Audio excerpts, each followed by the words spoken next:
뉴욕 증시가 상승세로 마감을 했습니다. 하락 출발을 해서 약간 걱정스러웠다 이런 분위기가 있었는데 결국 마감은 상승으로 마감이 됐습니다.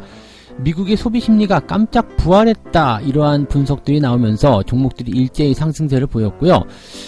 중국에서도 경제지표가 다시 긍정적으로 만들어지기 시작하면서 경기 회복에 대한 기대감들이 훨씬 커졌다라고 보여지고 있습니다.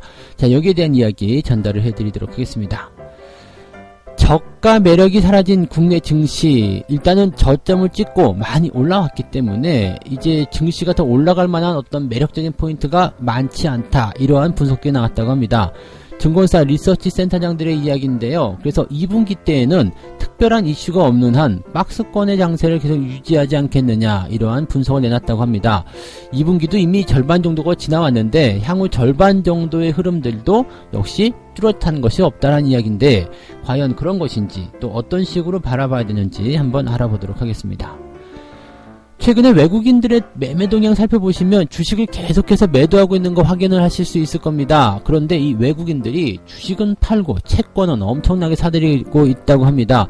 무려 140조 원에 달하는 어마어마한 자금이 들어왔다고 하는데 외국인들이 이렇게 채권을 계속 사들이는 이유는 무엇일까? 주식은 왜 팔고 왜 채권을 사는 것일까? 여기에 대해서 제대로 설명을 좀 해드리도록 하겠습니다.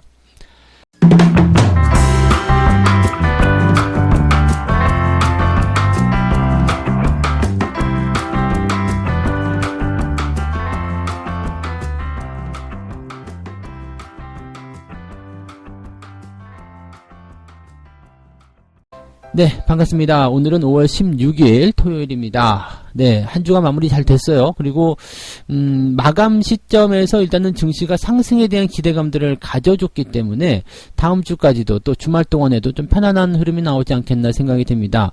특히 다음 주 같은 경우에는 또 이제 주요한 이슈들이 좀 있습니다. 그래서 물론 이제 다음 주 시황에서도 설명을 드리긴 하겠습니다만 중국의 양회라든지 또 이런 다음 주 이제 월말로 가면서 나타나는 주요한 어떤 경제 지표들 그런 것들이 좀 이제 그 시장에 대해서 기대감을 조금 더 만들어줄 수 있는 상황도 될 것이다 라고 생각이 되고 있죠. 자, 어쨌든 시장 자체는요, 변동을 좀 많이 보였습니다. 주말장이라 그럴 수도 있다라고 볼 수 있겠지만, 그거 외에도, 좀 이제, 부담스러운 악재들을 이제 털어내는 과정이었다고 좀 봐야 되겠죠.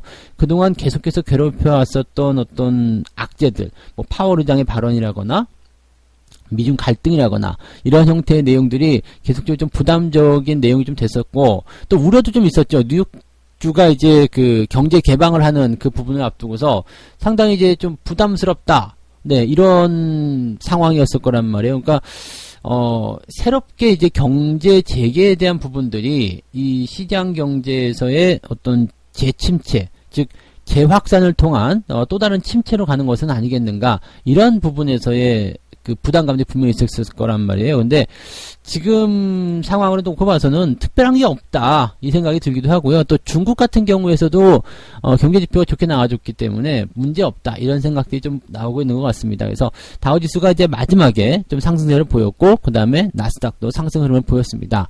자, 나스닥과 다우지수가 상승 흐름을 보일 수 있었던 가장 큰 이유로 본다면 이제 소비 심리가 깜짝적으로 부활했다 이렇게 되어 있는 부분이고요. 월마트, 홈디포, 베스트바이 이런 소매주들이 2% 가까이 상승을 했다는 얘기인데 이 뭐 소비 심리에 대한 부분들은 시장의 예상치보다 더 빠르게 상승하기 시작했다 이런 얘기가 나왔고 소비자 심리 지수가 예비치가 이제 73.7이 나왔습니다. 그래서 물론 이제 100이라는 숫자에 비해서는 많이 떨어져 있는 상태죠. 그렇지만 시장의 예상치보다도 훨씬 더 위쪽이었고요. 전월보다도 더 좋아졌다. 즉 전달 같은 경우는 71.8이 나왔어요. 근데 시장의 예상치가 69.8이거든요. 그러니까 사실 소비 심리가 더 많이 떨어져 있을 것이다. 더 많이 소비자들이 위축되어 있을 것이다. 그래서 소비에 대한 부분들이 좋지 않기 때문에 미국 경기가 좋지 않을 것이다 라는 전망을 가지고 있었는데 그 뚜껑을 딱 열어보니까 소비 심리가 더 좋게 나와버렸단 말이에요. 괜찮아요 라고 얘기를 하는 부분이 된 거죠. 그러니까 이렇게 되어버린다라면 물론 정상적인 수준이나 소비가 막 활성화된다거나 이런 정도는 아닙니다만 최악의 수준을 지나갔다는 이야기가 되는 거죠. 그래서 이것을 어떻게 풀이를 했느냐면 이제 정부의 막대한 재정 부양 정책들, 경기 부양이죠. 이 부분들에 대한 내용들 때문에 소비자들이 이제 주머니 사정이 좀 많이 좋아졌다는 이야기. 그 다음에 기업들, 즉 소매업체들이 워낙 장사가 안 되니까 재고가 막 쌓였잖아요. 그래서 뭐 우리나라도 마찬가지일 거예요. 뭐 아울렛 같은 곳에 가면 물론 사람들 많이 있겠습니다만은 그 가격에 대한 할인 폭이 굉장히 큰 걸로 제가 알고 있어요. 그래서 그런 부분들 이렇게 나와 있다는 것도 우리가 생각해 볼 필요가 있습니다. 근데 지금 보면은 굉장히 잘 안 팔렸던 그런 재고를 소진하기 위해서, 자, 이제 뭐 판매가 이제서 좀 손님들 올 것 같은데 가격을 할인해서라도 많이 팔아야 되겠다, 재고를 많이 떨어야 되겠다는 생각을 했을 거란 말이에요. 그러니까 가격 할인이 확 되니까 평소보다도 싼 가격에 매수를 해야 되겠다. 뭐 보복 소비 이런 것들도 아마 들어가 있지 않았을까 생각하기도 하고요. 여러분들 가만히 생각해 보세요. 뭐 돈 쓸 일이 많지는 않아요. 근데 주머니에 돈은 있어요. 뭐 그래서 뭐 어떡하지 이렇게 생각하고 있는데 옷가게를 지나가니까 평상시에 보던 정말 예쁜 옷이 하나 있는데 갑자기 가격이 뚝 떨어진 거야. 오, 기회죠. 왜? 주머니에 돈은 있고 돈 쓸 생각은 따로 없었지만 가격이 정상가보다 뚝 떨어져 있어. 근데 평상시에 원래 저거 괜찮네 라고 생각했었던 부분이었는데 그게 걸려있단 말이에요. 저 가방 괜찮네. 옷만 사나요? 또 가방도 사고요. 네, 거기에 맞는 또 신발도 사야지 되고. 네, 그리고 또 어디 가야 되겠지, 옷을 입었으니까. 네, 뭐 하여튼 뭐 그렇게 소비가 연결된다고 보시면 되겠습니다. 그래서 이제 각 지방 정부들의 그 봉쇄도 완화가 되면서 이렇게 소비 심리도 같이 회복이 된다라면 뭐 좋아지지 않겠느냐, 네, 앞으로 좋지 않겠느냐라는 생각에 포인트로 갈 수 있을 것 같아요. 특히 이제 미국의 소비 같은 경우가 GDP 총생산, 그러니까 미국 경제의 약 70% 이상을 소비가 책임지고 있다라고 보시면 되기 때문에 일단 이런 소비 심리에 개선은 투자자들의 심리를 크게 개선시키는 주요한 요인으로 작용했을 것이다라고 볼 수가 있을 거죠. 다만 이제 중국과 미국 간의 갈등은 굉장히 큽니다. 뭐 미국이 화웨이한테 반도체 공급 안 해주겠다, 뭐 예전에 있었던 이야기였어요. 그리고 뭐 가장 최근에는 중국과의 모든 관계를 끊을 수 있다. 네. 그리고 중국한테 이제 책임을 떠넘기는 그런 형태의 모습들. 그러다 보니까 중국이 미국 쪽이 만약에 기술을 막으면 애플을 제재하겠다, 뭐 이런 식으로 얘기가 나왔어요. 애플을 갖고 늘어진 거죠. 애플이 근데 중국에 철수해버리면 끝이니까 이거는 사실 뭐 그냥 맞불을 놓는 것이라고 볼 수는 있겠습니다만 뭐 특별하게 효과는 없을 거라고 생각이 됩니다. 그래서 뭐 사실은 이제 이 내용들은 정치적으로는 미국이 재선에서 활용한다라고 되어 있지만 현실화되기 좀 어렵고요. 그 다음에 미국과 중국이 서로 간에 싸움을 원하진 않아요. 지금 미국과 중국이 싸움을 해가지고 좋을 게 한 개도 없거든요. 그냥 공방전이겠죠. 그리고 그 무역적인 부분에서 중국이 조금 더 양보해주길 바란다, 막 그런 정도의 느낌이라고 보시면 됩니다. 그리고 지금 이 무역 합의에 대한 부분들이 일단 뭐 어떻게든 이행이 된다, 그렇게 된다면 괜찮을 거예요. 그래서 이것들은 이제 향후에 다시 또 논의를 해봐야 되는 부분이 되겠습니다만 일단 중국 입장에서도 싸움을 하는 거 원하지 않고 또 무역 합의된 부분만 이행을 해주면 문제가 없을 것 같거든요. 또는 이제 뭐 추가적으로 조금 더 뭘 해준다라고 하더라도 큰 문제 없을 거예요. 그래서 그런 정도로 좀 판단해 보시면 좋을 것 같습니다. 미중 무역 갈등에 대한 부분들은 앞으로도 계속 이야기가 나올 거예요. 그렇지만 그 부분들이 시장의 새로운 악재로 작용하기는 좀 어려울 거다라고 보시면 됩니다. 근데 이제 여기서 한 가지 우리가 긍정적으로 봐야 되는 것은 뭐냐면 중국의 공장이 다시 돌아가기 시작한 부분들이죠. 그동안 이제 공장이 돌아가지 않아가지고 미세먼지 없는 봄철을 보냈잖아요.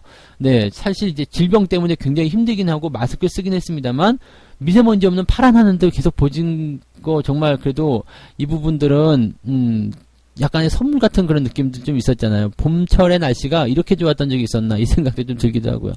뭐 아무튼 뭐 그런 부분들이 좀 있었는데 중국의 공장이 이제 다시 돌아가기 시작합니다. 그래서 중국의 공장이 다시 돌아가기 시작한다는 것은 석유의 최대 소비국이죠. 중국이 공장을 많이 돌림으로 인해서 이제 이 어떤 수요라든지 이런 부분들이 많이 늘어나게 될 것이다라는 얘기가 되는 거거든요. 그러다 보니까 중국의 이제 경제 지표에 주목을 좀 많이 했었죠. 중국의 산업 생산. 이게 지금 어떻게 될 것이냐, 줄어들 것이냐, 늘어날 것이냐. 사실은 지금은 이제 감소가 될 것이다라고 전망했었던 부분이 많이 있었어요. 그런데 오히려 4월에 그 산업 생산이 지난해보다도 3.9%나 늘었다라고 되어 있습니다. 3월달까지는 계속해서 이제 감소세를 보였는데 4월달에 들어서면서 빵 하고 반등이 시작이 된 거죠. 즉 공장이 돌아감과 동시에 경기가 살아났다라고 되어 있는 부분입니다. 자, 이렇게 된다면 생산이 증가하게 됐을 경우에는 석유의 수요가 그만큼 많아지게 되겠죠. 그래서 지금 감산이 들어간 상태에서 중국의 이런 수요가 확대가 되기 시작했다라면 원유 가격은 다시 정상을 찾을 수 있을 것이다. 지금 유가가 또 강하게 올랐잖아요. 그래서 지금 유가 상승분이 지금 WTI가 이제 5.9% 상승을 했고 29.52달러. 이제는 원래 24달러 정도 시작했었기 때문에 저 밑에까지 내려간 것에 비해서는 굉장히 많이 올라간 거고요. 지금 30달러 정도까지 갔기 때문에 이 정도면은 많이 회복됐다고 볼 수가 있겠죠. 문제는 이제 국내에 투자했었던 이 WTI와 관련된 그 원유 선물이라든지 이런 쪽에서 유월물을 건너뛰고 막 그냥 뭐 위험하다 설레발을 쳐가지고 네 롤오버를 먼저 때려버린 바람에 국내 투자자들은 이 상승분에 대한 어떤 효과를 크게 누리지 못하고 있을 거라 생각을 합니다만은 모르죠. 뭐 그런 부분들이 또 향후 월물들이 어떻게 작용했는지 모르겠습니다만 어쨌건 지금 원유 가격은 상승세를 보이고 있다라는 것은 좀 우리가 생각해 볼 만한 긍정적인 이야기다라고 보시면 되겠습니다.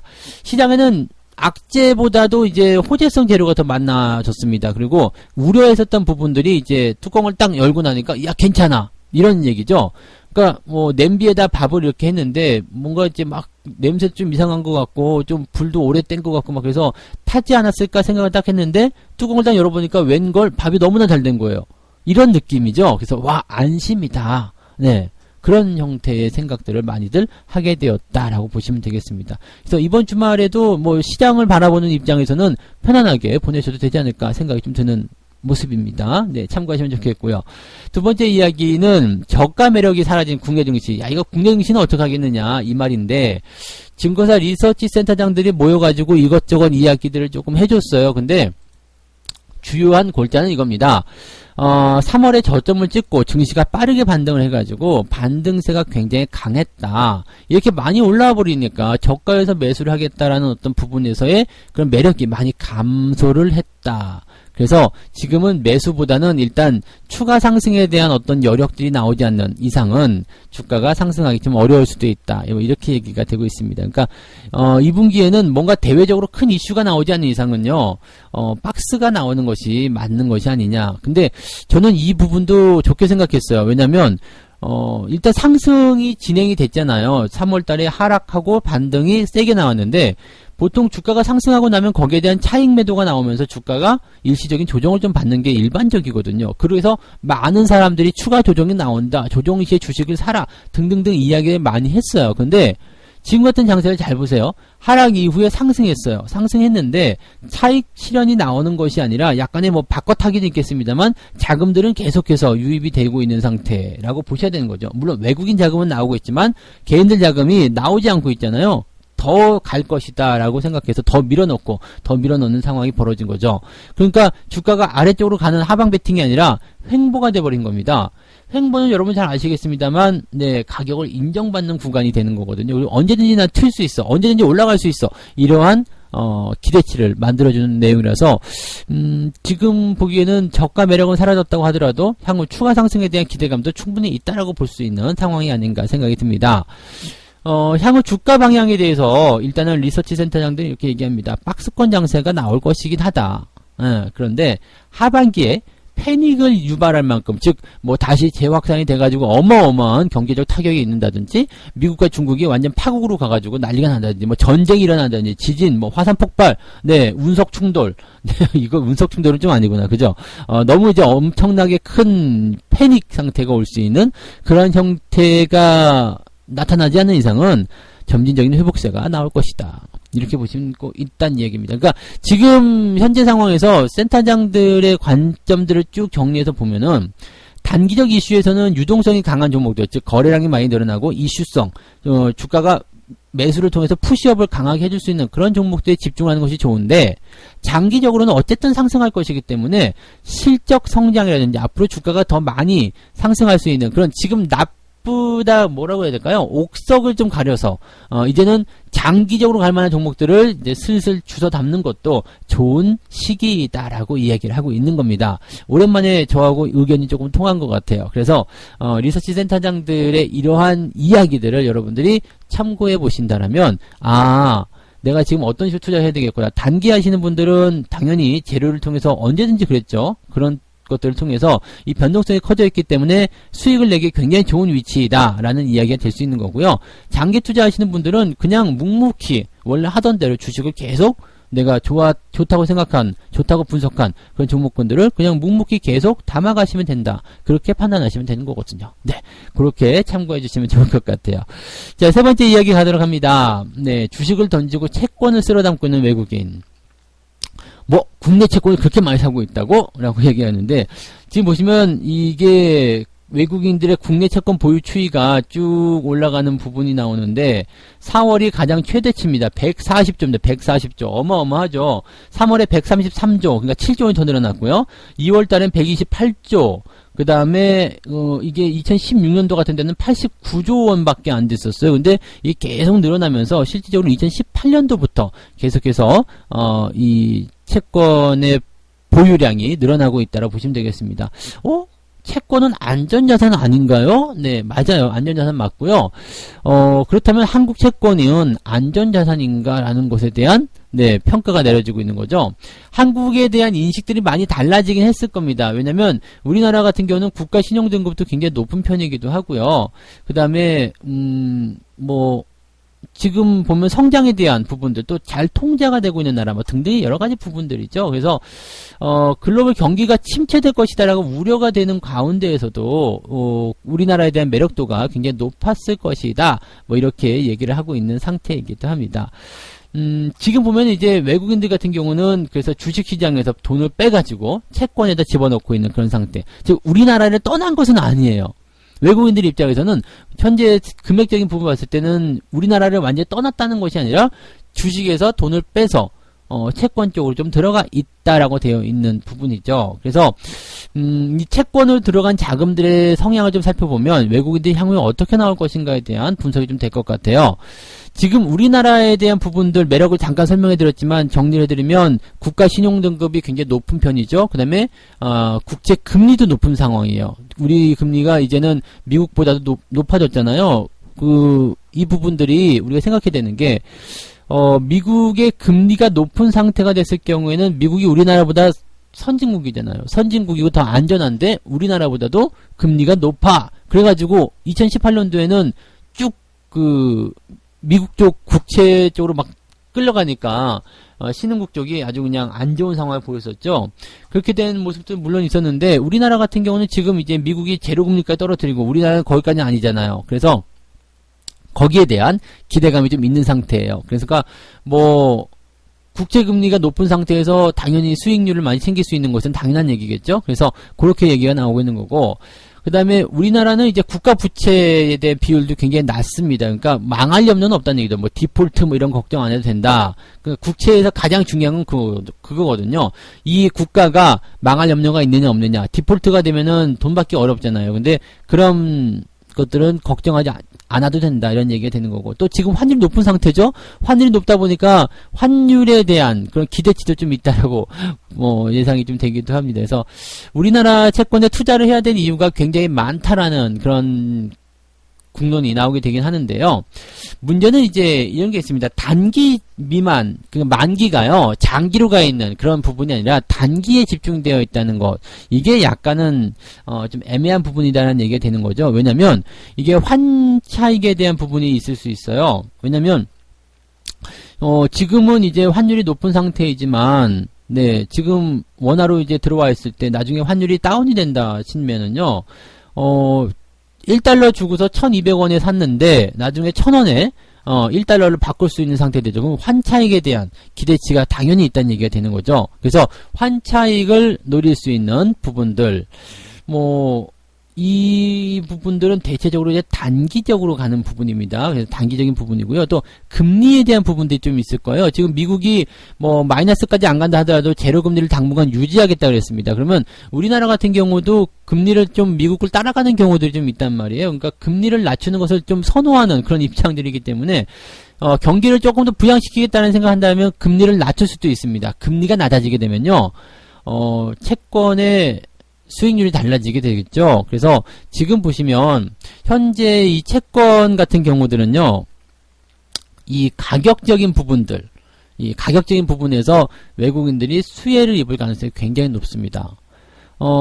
금리가 낮아진다라는 것은 가격이 높아진다는 얘기, 채권의 가격이 높아진다는 이야기입니다. 네, 그래서 거기에 따른, 네, 금리 차익, 이런 것들이 이제 외국인들에게 나오지 않겠느냐, 외국인들이 그걸 노린 것이 아니겠느냐, 이 생각을 하고 있는 거죠. 그래서 지금은 이제 한국이 마냥 좋아서 매수하겠다가 아니라, 증시가 약간 불안하니까 채권 쪽에 일단 들어가 있자라고 생각하는 단기성, 이걸 파킹 자금이라고도 하던데요. 잠깐 머무르는 형태의 그런 자금들로 들어와 있는 경우, 또 한 가지, 환율에 대한 안정성을 이용한 환차익, 그 다음에 금리의 변동을 예상한 금리 차익, 이런 것들을 가지고 사는 것이다, 라고 되어 있습니다. 그래서 이 단기 채권에 대한 부분들이기 때문에 너무 좋아하지는 말자. 네, 그래도 외국인들의 자금이 우리나라를 빠져나가지 않고 일단 머물러서 기회를 엿보고 있다는 거, 저는 그것만으로도 사실은 높은 점수를 좀 줘도 되지 않겠나라고 생각됩니다. 그래서 자금들이 어디로 가버렸다면 굉장히 큰 문제가 되겠지만 어디로 가버린 게 아니라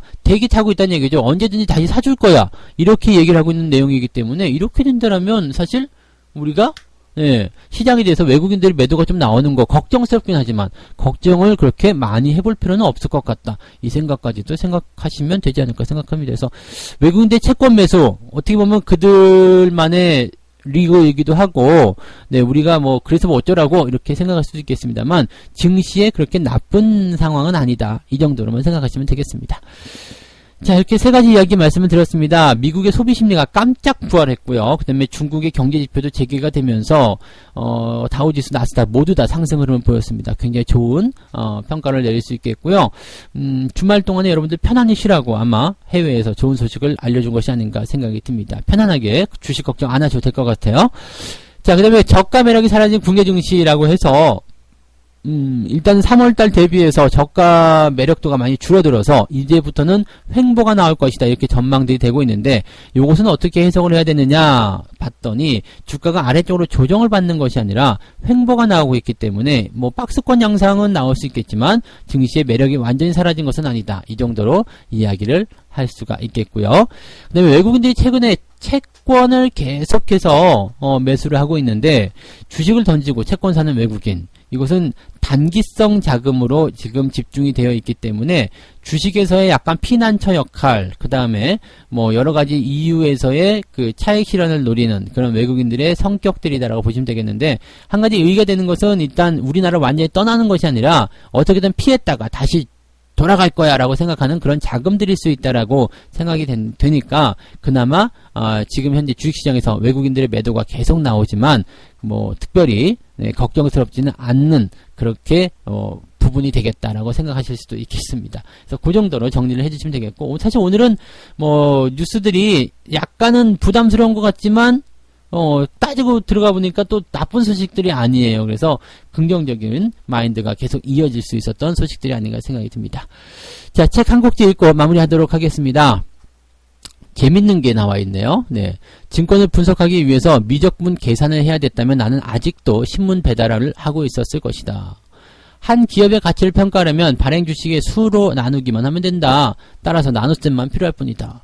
증시 분석, 주식 분석을 너무나 어렵게 생각하시는 분들 많이 있어요. 가끔씩 보면은, 막 그 어려운 경제 지표들 물어보기도 하고, 그 다음에 주식할 때 엄두를 못 내시는 초보자분들 굉장히 많죠. 공부 너무 어려워요. 할 게 너무 많아요. 그런데 실제로 그렇게 어렵게 생각하실 필요가 없습니다. 분석 이런 거 사실 별거 아니에요. 저는 정석으로 굉장히 어렵게 많이 배웠습니다. 특이한 어떤 효과라든지 그런 것들 보면은 다 책 찾아가지고 밑줄 쳐가면서 예전에 시험 공부하는 것처럼 그렇게 공부를 했었거든요. 근데 지나가 보니까 그게 그렇게까지 필요는 없어요. 이렇게 제가 이제 설명을 해드린다거나 그럴 때는 좀 필요할 수 있겠습니다만, 투자자 입장에서, 시장 분석가가 아니라 투자자의 입장에서 기업을 분석하는 상황이라면 굳이 그런 게 뭘 필요하겠느냐.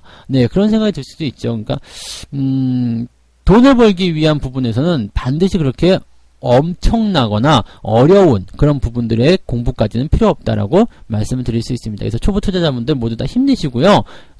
주식 어려운 거 아닙니다. 그냥 편안하게 이해를 하려고만 일단은 노력하시는 게 중요하지 않을까 생각합니다. 시장은 제가 읽어드릴게요. 그러면 여러분들은 그냥 그렇게 돌아가는구나, 이게 세상 사는 돌아가는 이야기라고 생각하고 그렇게 들으시면 되고, 그 다음에 여러분들 주식 투자에서 기업을 분석할 때는 그냥 실적이라든지 뭐 성장성 이런 거 정도로만 초점을 맞춰가지고 이렇게 가보시면 좋지 않을까 생각이 듭니다.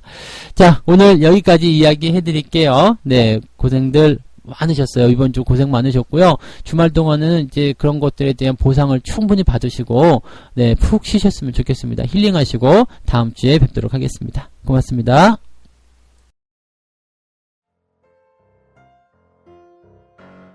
본 방송에서 제공되는 모든 정보는 투자 판단의 참고 자료이며 투자의 최종 책임은 본 방송을 이용하는 본인에게 있습니다.